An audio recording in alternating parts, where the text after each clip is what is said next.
You know, I'm very much disappointed in the so-called antinatalist community.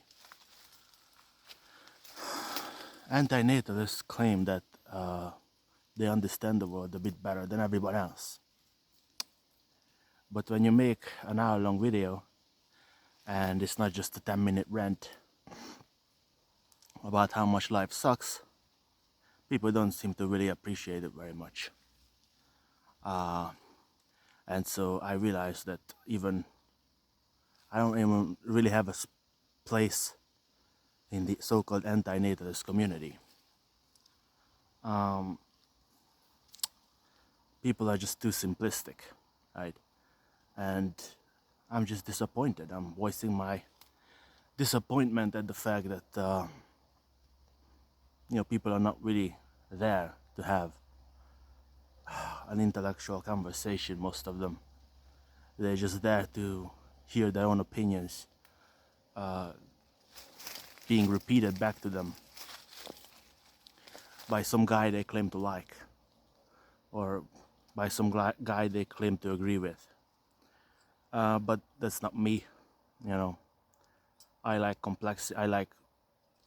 complicating things and talking about politics and philosophy, and that's just not what people want, right? What people want is a big pair of tits, or a studio setup. They want bombs flying and explosions exploding, and if you can provide them that, they have no interest. 99% of them. And so, I'm just disappointed. There really is no hope for the human race, because people are stupid, and even the people that claim not to be stupid are pretty stupid. So, again, just the fact that when you make an hour-long video and you pack it with intellectual stimulation, all kinds of arguments, the vast majority of people don't even make it past the first couple of minutes. And I think you ought to be ashamed if you're one of these people, because, like, what are you doing? Like, what is it that you do exactly? Do you just jerk off to porn? Do you have any interest in really thinking about matters?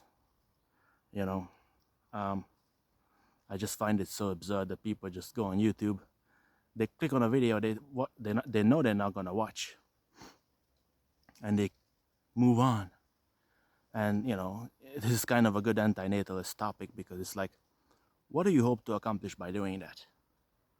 What have we come to as human beings? We're just gonna click on videos we know we're not gonna watch, like flipping through TV. Like that's the funny thing, is we haven't really developed from TV at all, because it used to be that people would flip through channels, and now we're doing exactly the same thing, except on YouTube. So you can just see the cycle of this what I call on the influence of Attack on Titan, the endless cycle of hate.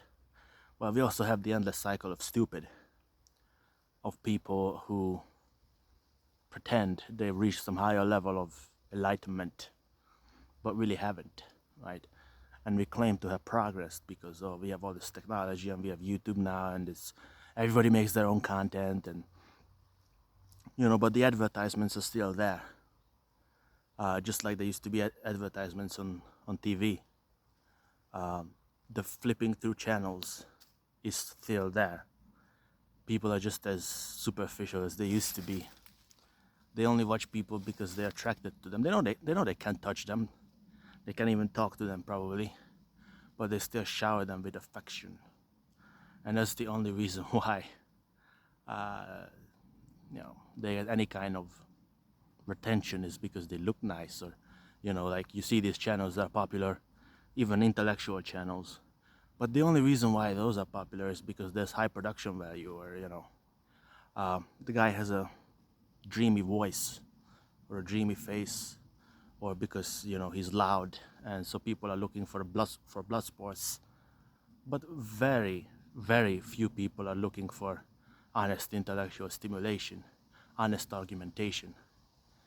Even when I start an argument in the comments, people bow out pretty quickly. So again, I tried, but either it's me, I'm just too bizarre, or it's just because I'm too complicated for people. And I probably think it's because I'm too complicated. I don't just say, I complained about this like over a year ago in a video where I said, look, when you watch an Antinatalist rant, it's basically just some guy going, oh guys, life sucks, and life is so bad, and life is so bad, and it's just 10 minutes of the guy suffering on the bed. It doesn't even have a screen. It's just, oh guys, you go, oh guys, life sucks, and that's the 10-minute video. It gets 10,000 views and 500 likes. You make an hour-long video where you talk about philosophy and politics and deep argumentation, you get almost nothing. So, the hope of a more intelligent future doesn't seem to be there, because even the people that are supposed to be smart, that know that, again, anti-natalism is basically just a shorthand for pessimism. It's not a real ideology in the sense that, oh, we're really against having children. What we're against is the shittiness of the world. And so it's just a catch-all term. So people are intelligent enough to realize that, the world kind of sucks and it's kind of unjust, and they can see it, but that doesn't mean they will do anything to stop it. Just not having kids just isn't gonna do it. It's just not gonna do it. It might get rid of the humans, but it's not gonna, it's not gonna be done in a way that it should be done on purpose. It's just gonna, we're probably just gonna die in a war, or climate change will slowly wipe everyone out. But we're not gonna go out like an intelligent species, like in, what's the name of that, with Matthew McConaughey or whatever the fuck, True Detective. And I don't know why. And he said, we can take each other's hands and, opt out of a bad game. Well, it's just not gonna happen. We're not gonna opt out of anything together because we don't exist as a community. Most people are dumb, lazy, complacent, and including me to an extent. Like, I know that not being vegan is wrong,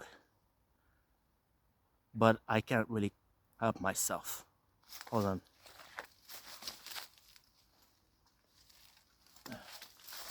Really thirsty right now.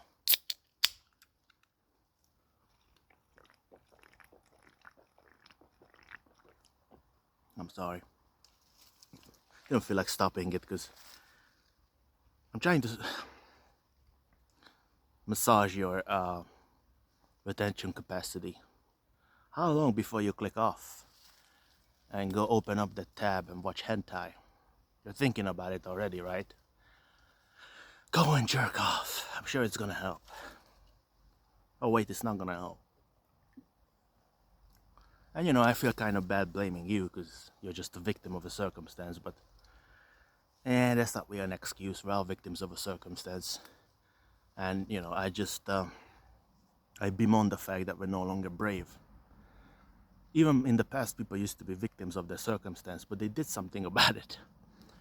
Nowadays, we only have like one, assassin a year. And there used to be probably 10,000. They said, look, we don't like what you're doing to us. We're gonna kill you. Now one guy does it, I'm just saying it's, people don't have this fighting spirit. They think that if you stab someone, that's always bad, even though you had to stab, Hitler to defeat Hitler, And I don't have any particular fascination with violence, but I do think it's people's hatred of violence is a disease of the age, because the only way people ever fought something is with violence. So now that everybody is, oh God, what if I say the wrong thing? What if everybody has to be afraid? You have to censor yourself because you're gonna get banned and you're gonna get canceled if you know you say the wrong thing in the wrong way. If you say it in the right way, maybe they'll let you go. But you can't say it in the wrong way, you know. So you can say the same thing, but if you say it in a nice way, they'll let you go. Like we're living in such pussy times of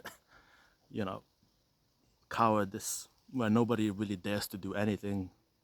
Everybody has to apologize. Trigger warning. You know, you can't even take a step without apologizing for it.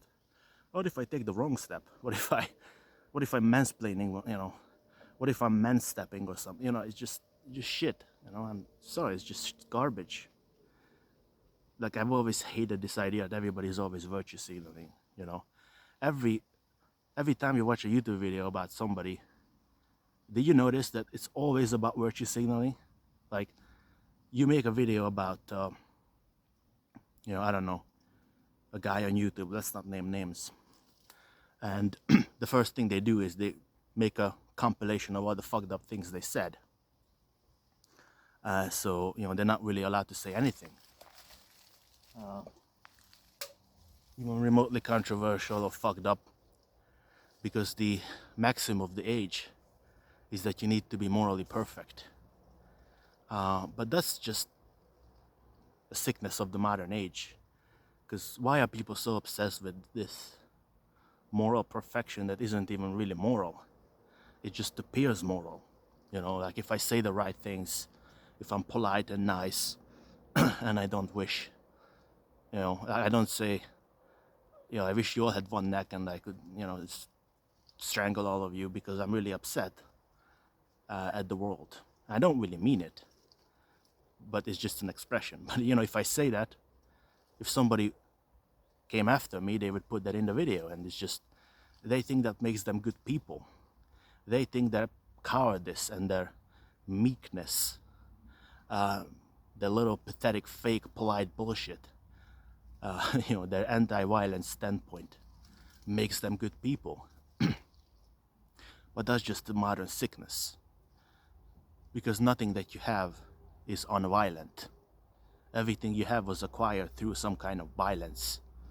The country that you live in was probably conquered. Mine was conquered.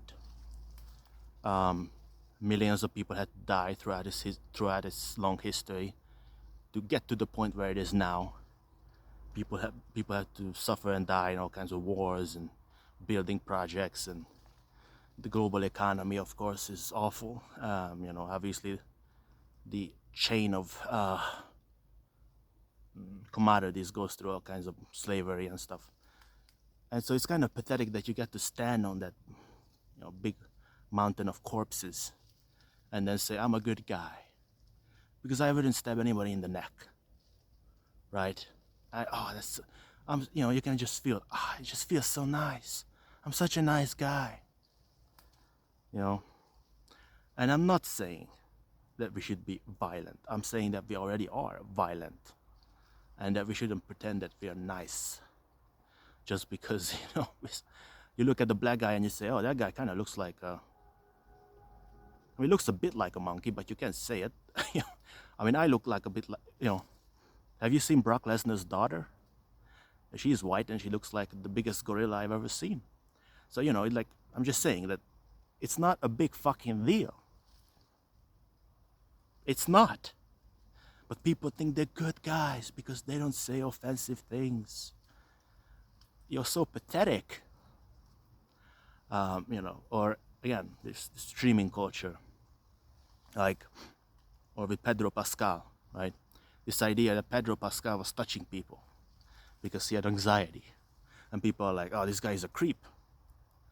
And it's like, Maybe, but think about it for a second. It is very normal for human beings to touch each other. And the fact that we're so afraid of touching each other that if somebody touches you, it's sexual harassment, even sexual assault. That idea is very unnatural, very anti-human. And I don't mean it's good because it's natural. I mean it's good because it's good. You know, people say, "Oh, that's an appeal to nature." No, it's an appeal to what we are. You know, and the sickness of not doing what we are. And so it's a sickness that it used to be normal for people to grab each other, touch each other, and maybe you say, "Oh, but that's not good." And it's good that you have to ask for people's permission. Now, I wouldn't like to be touched either, but you have to look at it on a broader level, which is that this is a very anti-human sentiment, where even basic human functions are taken away from you and called assault, whereas it's just a normal function to want to touch somebody on the shoulder. What's the harm? What the terrible fucking thing is gonna happen if you touch somebody on the shoulder a little bit?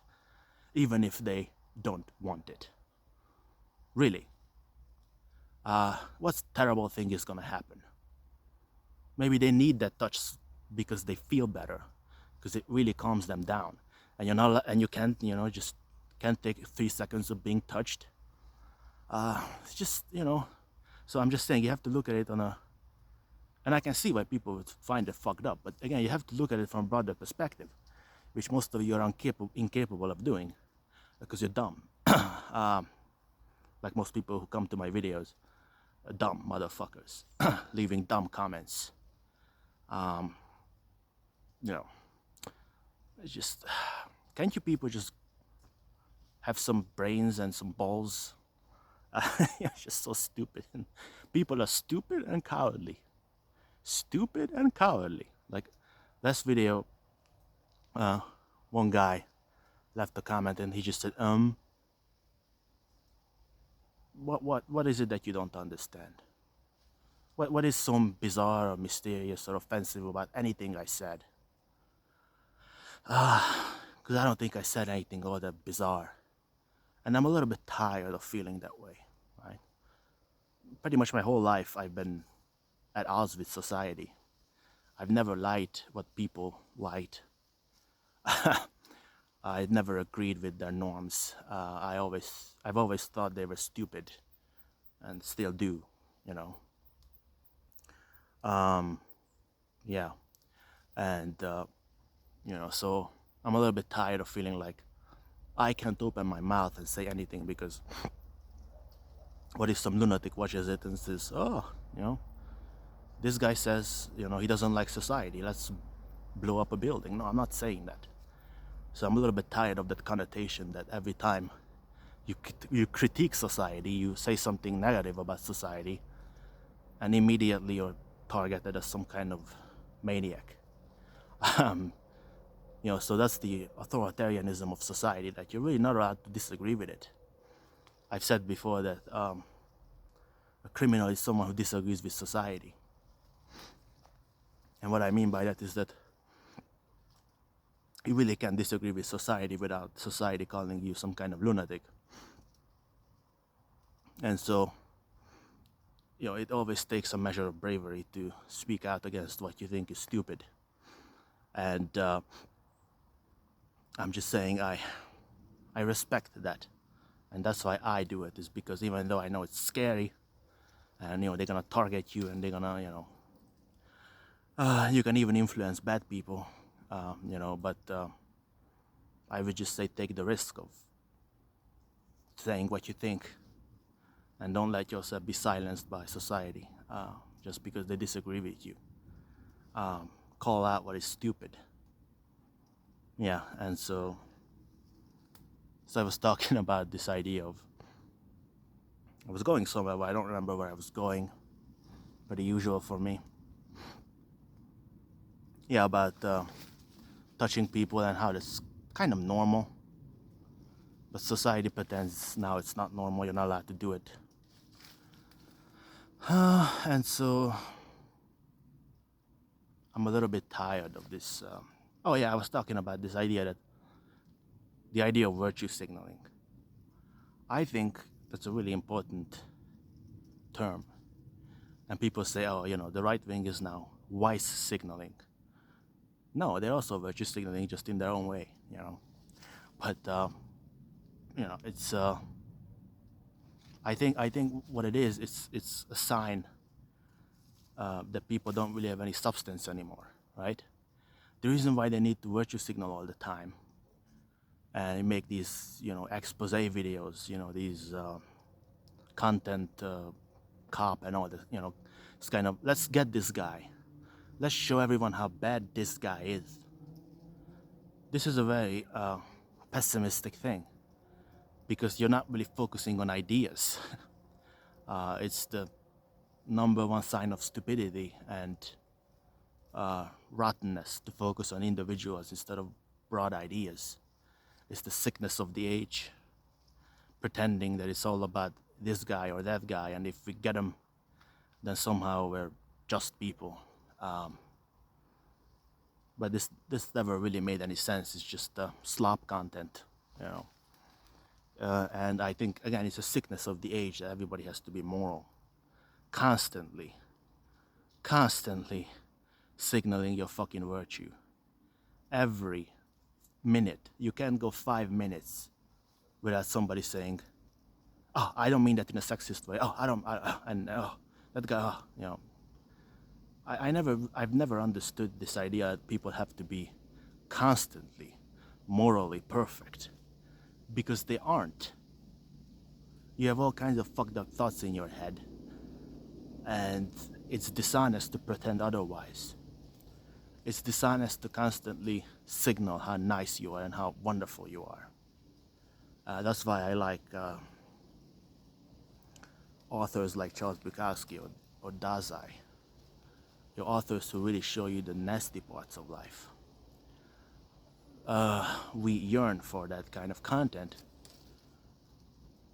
because, or locals, we yearn for that kind of content because we're tired of the artificial nature of YouTube, tired of the artificial virtue signaling crap that we feel inside is not natural.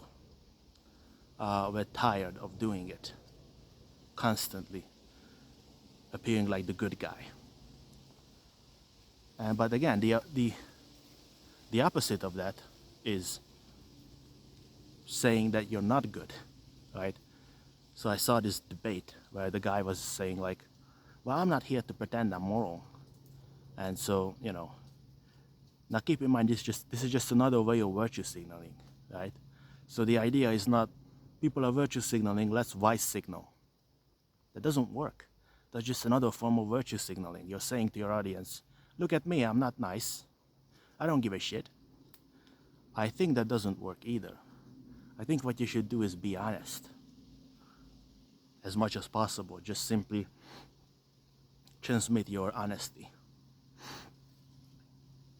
And maybe you could make the argument that this is not good, being honest. We should actually be dishonest because that's the only way we can have a functioning society. But I would still ask you, do you want to live in a dishonest society? And what if the dishonesty actually makes society worse? So why do people go to work every day even though not a single one of them wants to? Because of dishonesty.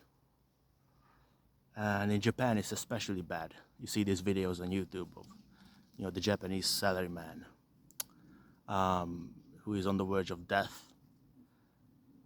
It's an extreme form of dishonesty where you have to pretend that you care about what your boss has to say, and you care about having to work, and so it could be that dishonesty actually makes society worse because it makes you swallow all these things that you otherwise wouldn't swallow, like being a wage slave.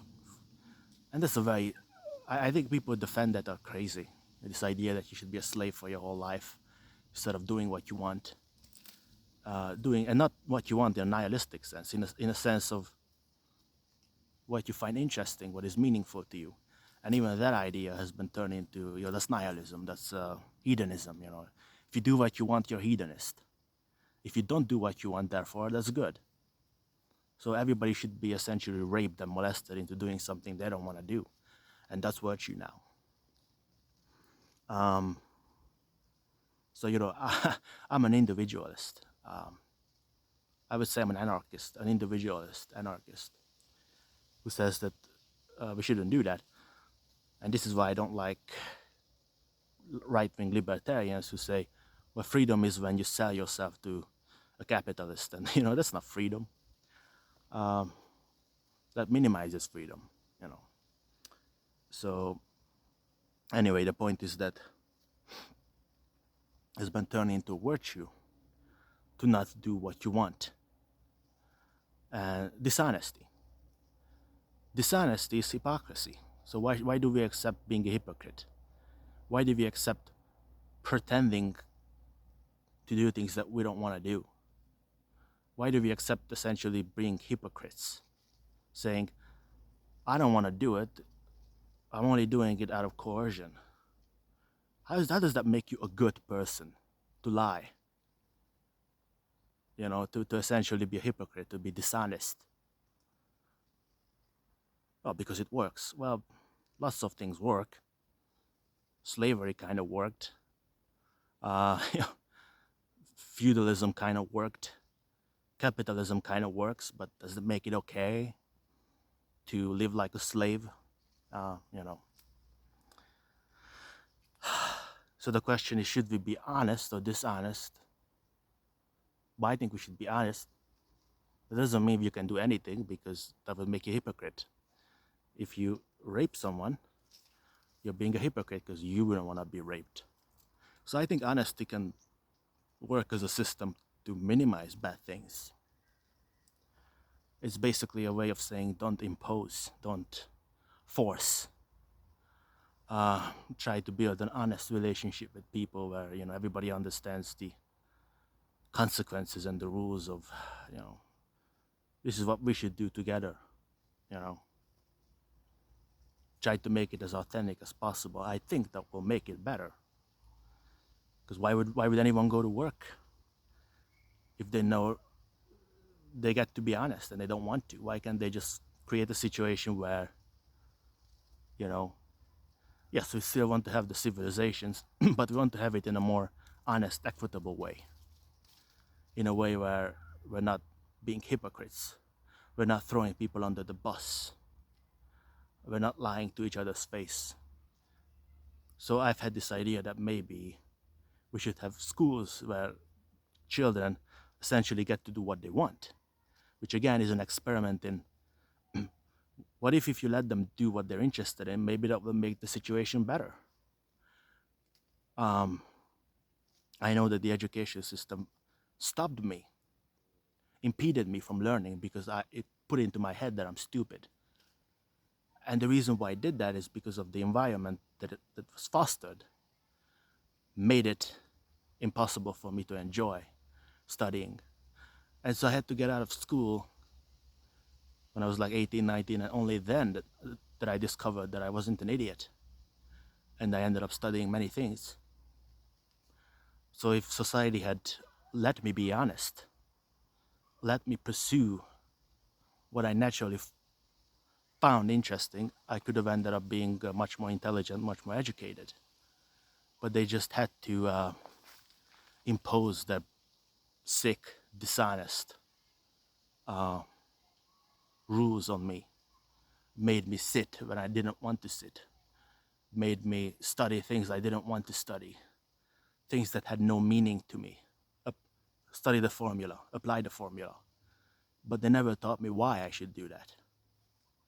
It is dishonest to do something that has no meaning to you or that you don't want to do. It is dishonest to impose it. It is wrong, unnatural, undignified, stupid. It's counterproductive, I say. I would say that would be my hypothesis. That maybe if we had a more honest society, it would work better. So the idea was kind of a connected idea to this is The reason why we have so many schisms in society, so many holes, everybody goes their own way instead of working together, is precisely because society tries to make everyone the same in an unnatural, dishonest way. And as a response to that, people split, split, split, split, split. What if we let people naturally work out what they like, what they're interested in?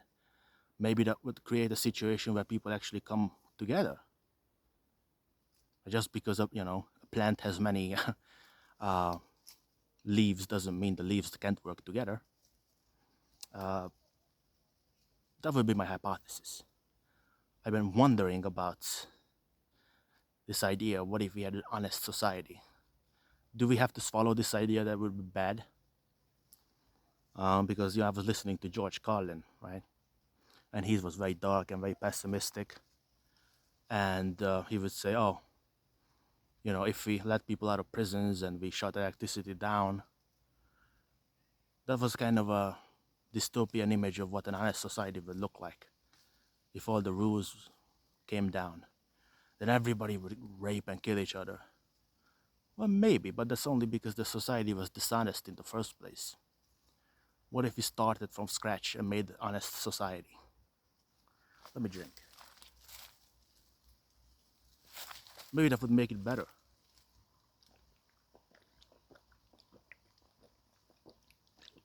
That's it.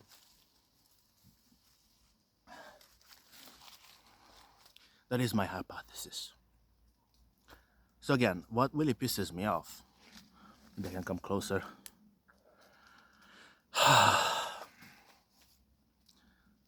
This is why I shouldn't have kids. I'm tired. I can barely stand. It's just tiring. Whatever. And so yeah, what bothers me is this idea that if you disagree with society, and if you say that we should be honest, oh, that will cause all kind of mayhem, and you're a terrorist, and you're crazy, and I'm a little bit tired of that simple excuse. That's the same excuse that pronatalists say to antinatalists. Oh, you're an antinatalist, that means you want to kill everyone.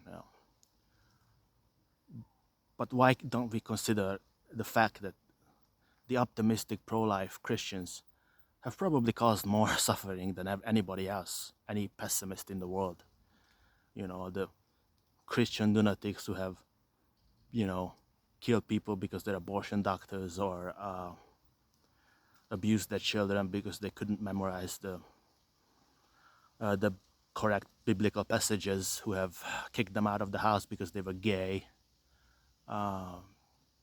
Christian bigotry, no doubt, has caused a lot of suicides, and it has caused religious wars. And by making assisted suicide illegal, it extends people's suffering for no good reason. So, and why is it that it's always the pessimistic cynics who are dangerous? Yes, they are. There are obviously school shooters who are pessimistic and cynical. I know. But why can't we look at what the other side is, and how much pain and suffering it causes to be a pro-lifer, or an optimist? People who find life amazing and who want to continue society, and who think capitalism is great, and who are Christian and Muslim and Jewish, and you know these people have obviously caused a lot more damage than any cynic you can imagine. Someone who doesn't believe in anything has no reason to kill. So George Carlin gave me the idea that the best way to save civilization is to give up on the idea. To say, well, we're not gonna save it. And I think Bukowski said that the only way to save people is one by one. If you try to save a lot of people, that's just politics. And it's not possible to save society. It's only possible to save individuals, or to at least help individuals to assuage their fears and suffering. And that requires clash with society. We have to be able to clash with what is wrong in society. The dishonesty, the the cognitive dissonance, the lies. We have to be able to honestly clash with what society finds acceptable if it hurts individuals. Try to find so if you commit yourself to actually helping individuals, you can actually grow the balls to say no to society, to put yourself in harm's way and let them punch you in the face if it means you can stop somebody else from getting punched, or many individuals. And so when you make that shift, you will no longer be a pussy and say, I can't say that, I can't say that. What if I get canceled? What if people used to die for what they believed in? Nowadays, people are too afraid to even get canceled for what they believe in.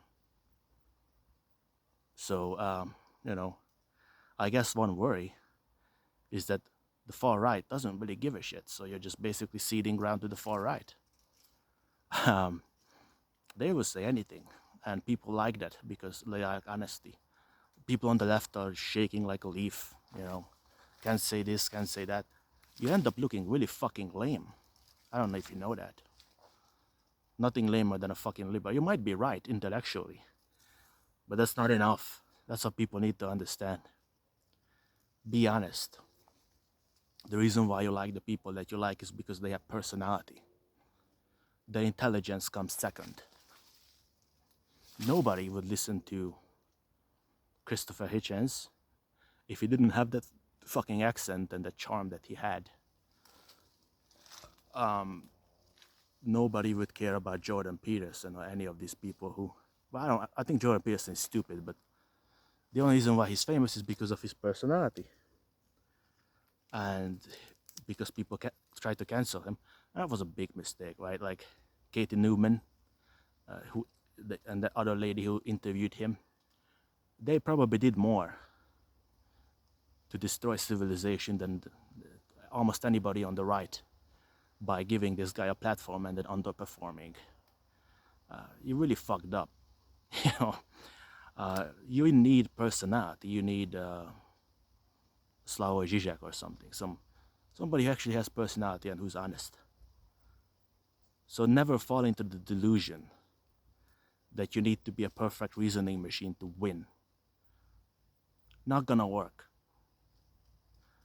You need personality, honesty, guts.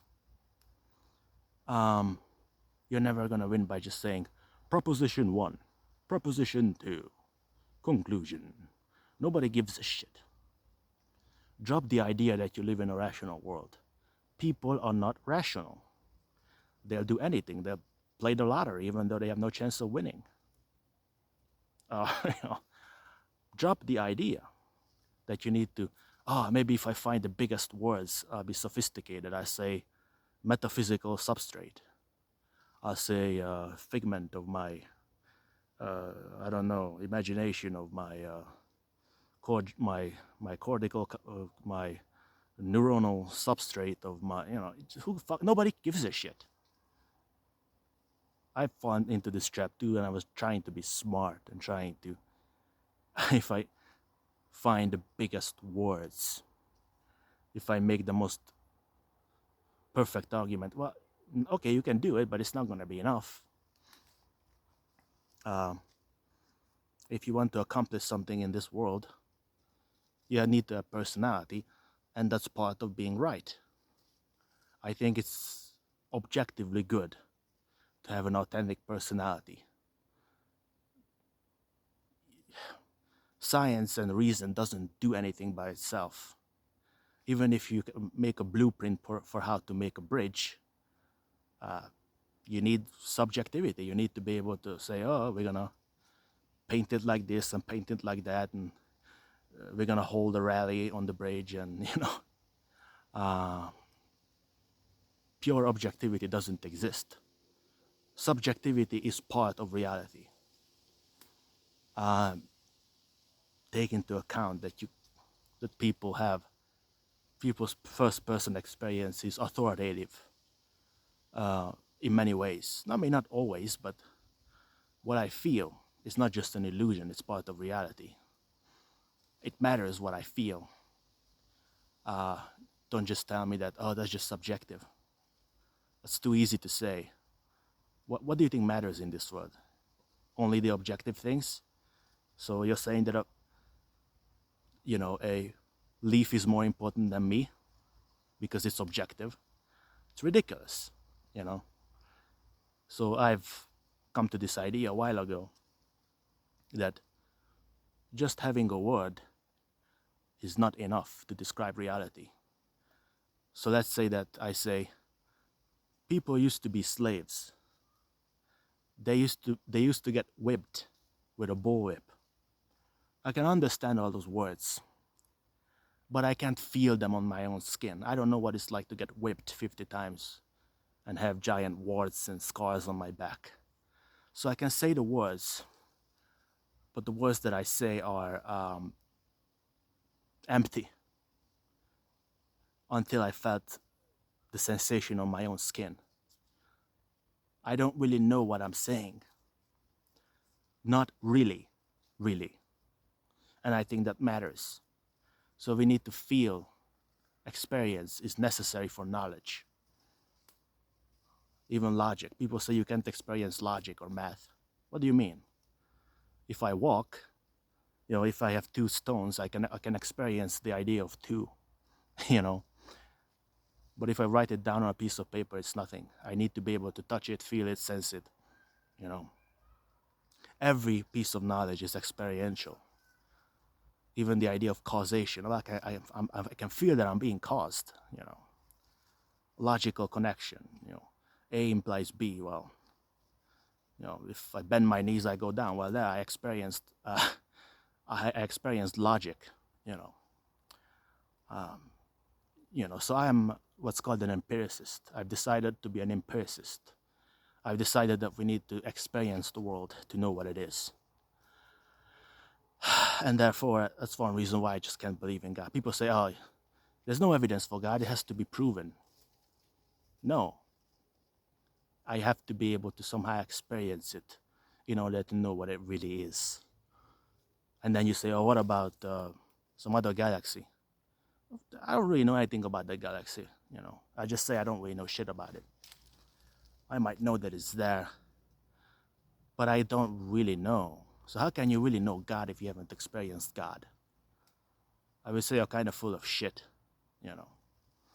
I think if God exists, you should be able to experience him given that he's everywhere anyway.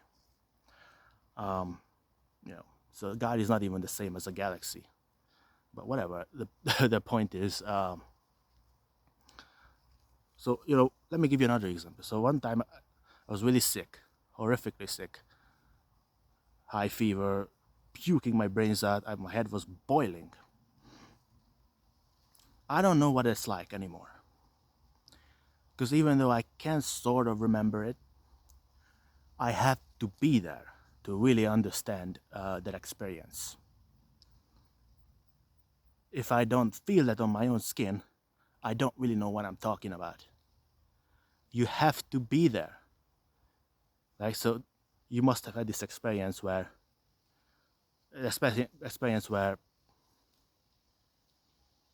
you almost beg for it to stop. Even if you don't believe in God, you're like, oh, sorry, I'm going to be a good boy. Because you think that's going to make the pain stop. And it's just kind of a pathetic attempt to get rid of it. Like, oh, God, please, I'm sorry. And then when the pain is over, you take it back. Just kidding, So, it's just the fact that we have to experience something to really know it. And I think that's one major reason not to procreate, not to have children. Because a parent could rationally know what's going to happen because he has words. So he can say, oh, there's an 80% probability that it's going to rain. Okay. And you can also know, oh, my child will probably get sick, but I know what it's like to get sick, and I got through it. But the fact is, you don't really remember what it's like to be really, really, really sick. You have to be there in the moment to really understand it. So I insist on the idea that experience precedes knowledge. or that experience precedes understanding. Experience is the knowledge that you get by being there and feeling it on your own skin. Understanding is experience. Yeah, it's the experience. It's experience knowledge, and so you can think that you've taken a good accounting of what the consequences of procreation are. That would be the subtitle of this, or maybe the title of this video. The consequences of procreation. Because you have listed all the variables and you have said, well, this is what this is like, this is what that is like. But let's go back to the whipping example. Being whipped is part of the world because it happened to people, and it probably still happens to some people. People are probably still getting whipped because there are still slaves in the world. More of them than ever, but whatever. The point is, you think you understand the world because you have words to describe it. Words to describe the world. But you don't really get it because you're not there. You're not really experiencing it. So how the fuck can you tell somebody else, I know what your experience is, when you haven't really felt it? Or if you did, you don't remember it. It's just you don't have the experiential authority to impose a lifetime of experience on somebody else. And many of experiences you haven't even had. That's one major flaw is most people have kids when they're about in their late 20s. I think that's the average. Well, for many people, they haven't had the worst experiences yet. And yet, they're going to impose decades on their child they haven't even experienced. That's bizarre. And, connected to this, I also had this idea that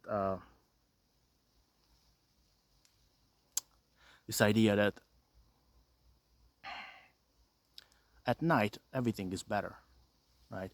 Because think about it, in the day, a lot of people are suffering and struggling, but at night, almost everybody's sleeping. Not everywhere, but in this part of the world. This side. Isn't it better? Isn't it so much better if all the suffering is not taking place? Right? And so, it's just, if you don't have a child, yes, they're not going to be happy, but so what? They're not there. They're asleep, So antinatalism is about not having kids, not about eliminating anyone. I am not for eliminating innocent people. If you're Luigi, well, then you're Luigi. And yes, it's obviously if you're going to kill tens of thousands of people by not giving them healthcare, maybe you should get murked, So, but I'm not for taking out innocent individuals. I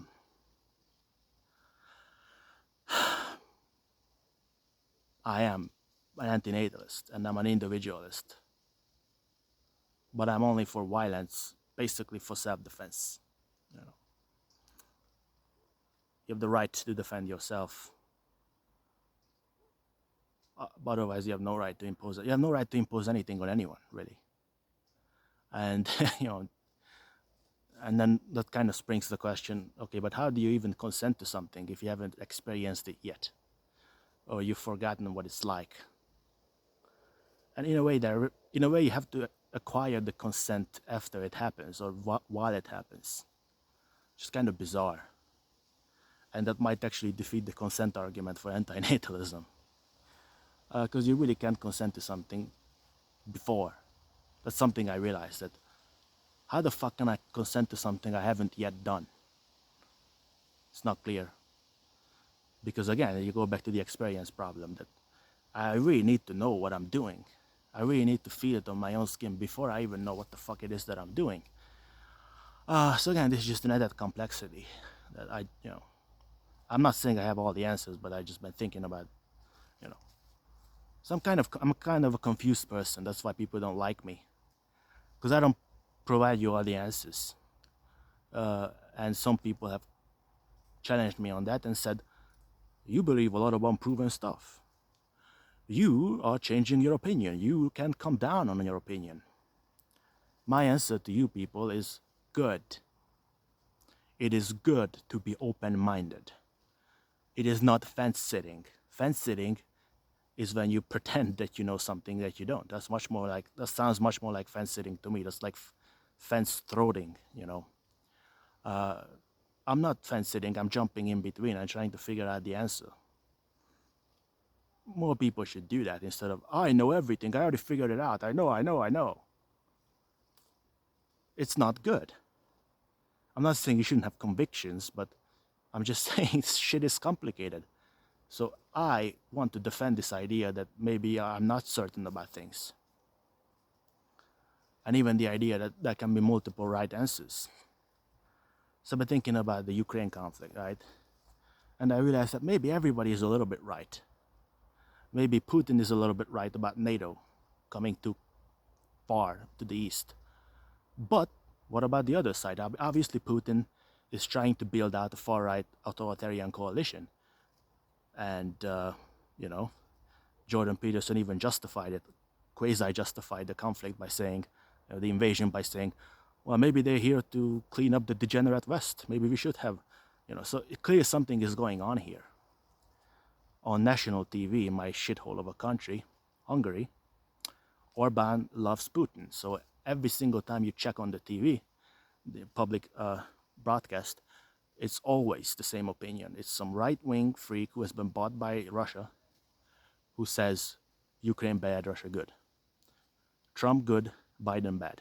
So they obviously are building out a kind of far-right coalition of authoritarian countries. So that's a valid perspective. Then if you look at the individual level, if you're a Ukrainian nationalist, then it's valid to say, well, we're not going to give up. We're going to keep fighting, despite what people say that we should concede to Russia and let them take the oblast or whatever. But then I can also understand the other perspective, that it's dangerous not to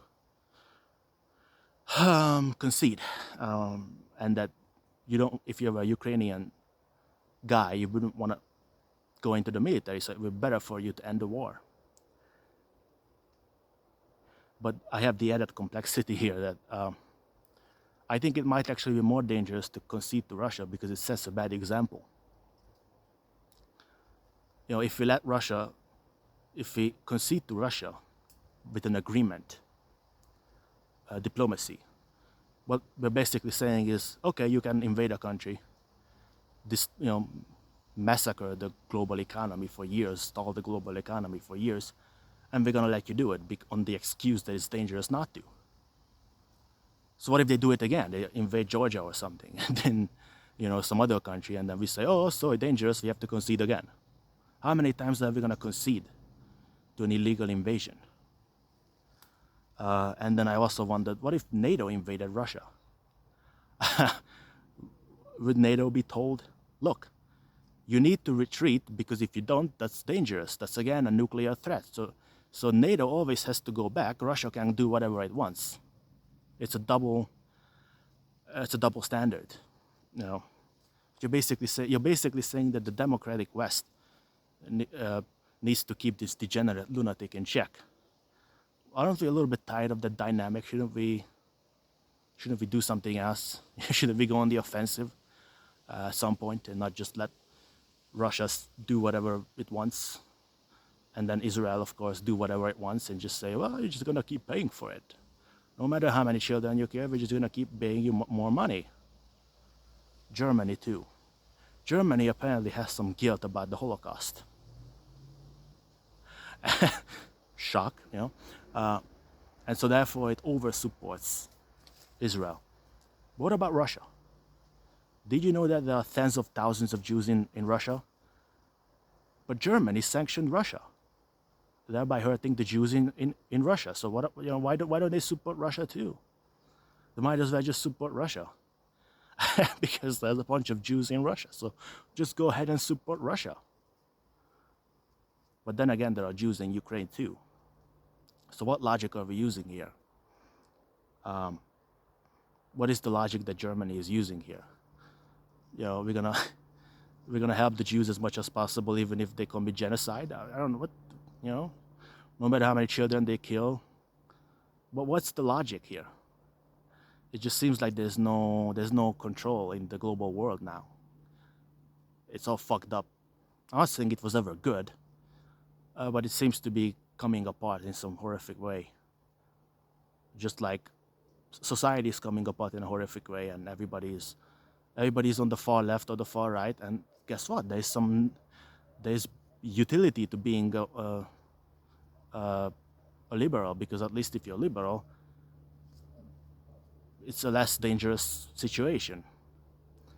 So I'm not saying you should be a liberal, but I'm just saying we live in a very dangerous time where people don't seem to see eye to eye. Men don't like women, women don't like men. There's open anti-Semitism and racism, which I all oppose. People don't care about each other. They inside all day, they jerk off. Crypto is, trying to replace the major economy, which is not gonna work. AI replacing real people, which is also gonna suck. You can't go 5 minutes on YouTube without watching an AI, without coming across an AI video. So everything is kind of coming apart. Society is sort of being completely wrecked in 10,000 different ways. We live in a shitty situation, but it came to me a while ago that there's also an opportunity. It's an opportunity for individualism. Opportunity to maybe try to assert our own opinions and to see what kind of society we can make out of these shards of society. Can we put it together in a way that makes better sense than it used to? I doubt it, but maybe. So again, another very speculative video. I know. I'm sorry, but I hope you at least appreciate the spirit of trying to be honest and trying to complicate things in a way that may be useful. So that I'm not pretending I have all the answers. I know that communism is better than capitalism, because there's always a bigger picture. Capitalism is a good way to buy people off and pacify them. So it's not obvious what the answer is. It's very complicated, I would say. Not always, but often very complicated, and it's not clear what the answer is. And if you think it's a pussy statement, well, I think you're dumb. I think you're actually worse, because you think you're sure and you're wrong. So it is, being overly confident is not a fucking virtue. You're actually more contingent because you think you're right than somebody who at least keeps his options open and looks at things from multitude of perspectives. So I do have beliefs. I am an antinatalist, an individualist, and an anarchist. But I'm not going to pretend that's always the right answer. Maybe capitalism is better now, because maybe it would pacify people. A liberal society would kind of put people together a little bit. Is that so terrible? No. I'm going to run out of space, so it's going to have to end abruptly. Not that there's any structure to my videos anyway, so it doesn't really matter. I'm very tired. It's very tiring to stand here because I'm a weak man in society. But anyway, I hope you appreciate what I was trying to do. An old kind of rant. And thanks for the attention anyway, even if you didn't like it. Geronimo.